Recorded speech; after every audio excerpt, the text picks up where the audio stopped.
Since 2014, the proposed Mark Twain transmission project has been a controversial topic for many in Northeast Missouri. I've covered the fight since the start, and there doesn't seem to be a sign of backing down from either side. At a series of open houses held in the fall of 2014, landowners had a chance to learn more what the project would entail. Those open houses proved to be aggravating for some, and as a result, the opposition group Neighbors United was formed. Over the years, that group has grown from fewer than 20 people to roughly 200 unhappy landowners. There's a group of us who have come together, just everyday citizens, and we call ourselves Neighbors United. And we're here to help some other folks who are being affected by the transmission line to give them alternate information than what Ameren is passing out. And that's exactly what they did. ATXI officials continue to say that they've never seen a group fight as hard as Neighbors United. While that group continues to make headlines today, many may not remember the other two entities that could have been impacted by the initial routes proposed by Ameren. One is the Shekinah Mennonite community located just northeast of Kirksville, and the other an extensive Amish community in Greentop. They don't speak out. They don't believe in being aggressive. And so though Ameren is threatening their homes, their schools, their churches, and their land property values, they, by nature of their religion, cannot speak out. Despite the growing opposition from a number of parties, the Missouri Public Service Commission, or PSC, ultimately voted in April 2016 to approve the project. However, the PSC also ruled that ATXI needed to receive approval from all 5 counties the line would pass through. That task has proved difficult, as all counties continue to remain opposed. I talked with Adair County Commissioner Mark Thompson back in April of last year. He said he and fellow commissioners will change their stance on the project, quote, as soon as hell freezes over.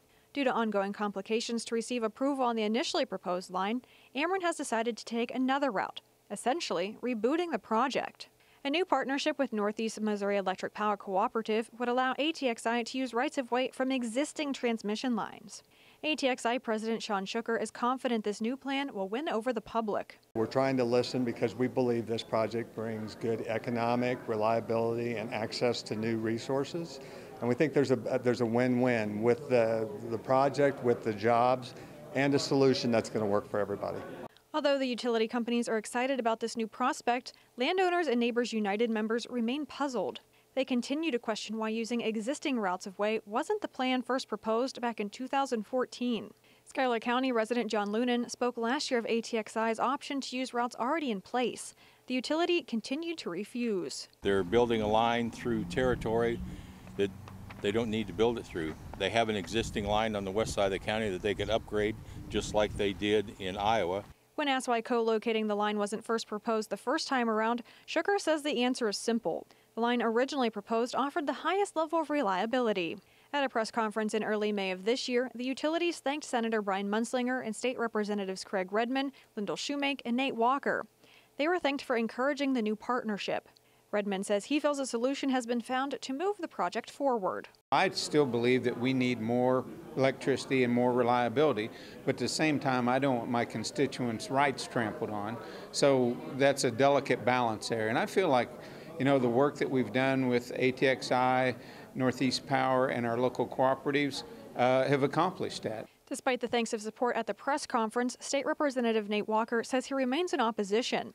He says, quote, I will continue to listen to my constituents, farmers, and landowners directly affected by this project. At present, my position has not changed. Last month, another series of open houses were held to share information on these new lines.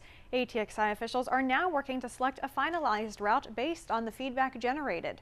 Once that route is announced, ATXI will once again go back to the PSC and County Commission in hopes of receiving approval to begin construction. Reporting in the studio, Ashley Hoke, KTVO News.